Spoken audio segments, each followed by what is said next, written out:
Сәлем достар, бүгін бізде ағылшын тілінен 6-шы сабақ past simple өткен шақ. Жалпы past simple деген не және де ол қай кезде қолданылады?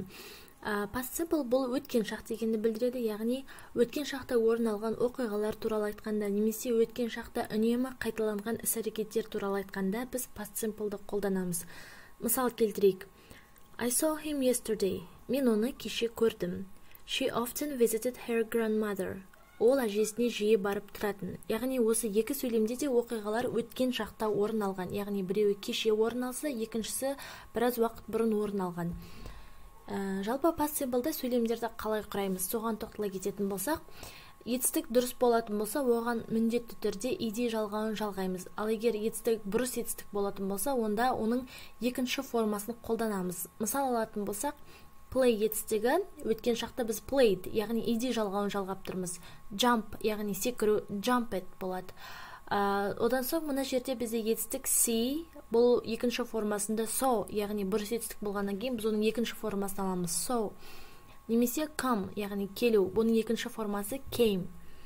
Жалпы бұл етістіктердің бұрыс немесе дұрыс екендігі қайдан білеміз? Егер сіздер Google-ға бұрыс етістіктер тізімі деп жазатын болсаңыздар, онда осы экранда көрініп тұрған кесте секілді көптеген кестелерді көре аласыздар, және де осы екінші бағанада тұрған сөздер бұл бірінші бағанадағы сөздердің екінші формасы болып табылады. Яғни осы кестедегі бүкіл етістіктердің барлығы бұрыс етістіктер болып табылады. Мысалы, мына жерде begin деген етістік болсын, бұл нақ осы шақта begin деп қолданылады, ал өткен шақта біз бұны екінші бағанадан көріп тұрғандай began деп айтамыз. Немесе мына жерде sing, яғни ән айту, бұның екінші жақтағы формасы sang, яғни ән айтудың екінші формасы бұрыс етістіктегі түрі бұл sang болып табылады. Сол сияқты speak, яғни сөйлеу, екінші формасы spoke, немесе sleep, ұйықтау, екінші формасы slept.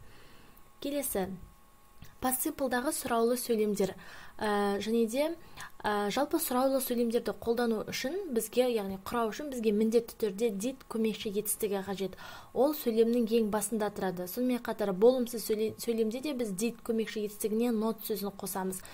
Сұраулы және де болымсыз сөйлемдерде етістікте ed жалғауын жалғап қажет емес, яғни етістікке ed жалғауында жалғамайсың, немесе оны бұрыс етістік болса екінші формасына аударып та қажет емес, етістік өзінің бастапқы формасында тұра береді.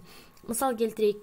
Did you study at school? Сен мектепте оқыдың ба? Яғни did көмекші етістігінен басталып тұр, ал study сөзі ешқандай екінші формасына да ауысқан жоқ, немесе ed жалғауда жалғанған жоқ. Келесі. Did she see her old friend? Ол өзінің ескі досын көрді ма? Яғни сөйлем did-тан басталып тұр, және де see, saw екінші формасына өзгерген жоқ. I did not study at school. Мен мектепте оқымадым, яғни болымсыз сөйлем. I did not study at school. Did және де not екеуін бірге didn't деп оқысақ та болады. Оны біз келесі мысалдан көре аламыз. She didn't see her old friend. Ол өзінің ескі досын көрмеді. Келесі.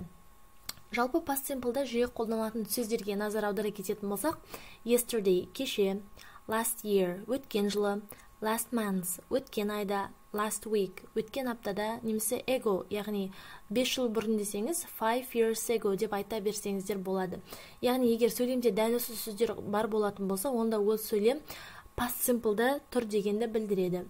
Енді келесі бізде үй тапсырмасы бар, яғни төмендегі берілген сөйлемдерді сіздер past simple'ға келтіріп ағылшын тілінде аударуларыңыз қажет. Біріншісі, мен университетте оқымадым. Мен кеше паркке бардым. Ол кеше менің үйіме келді. Анна кеше кинотеатрға бармады. Сен кеше паркке бардың ба?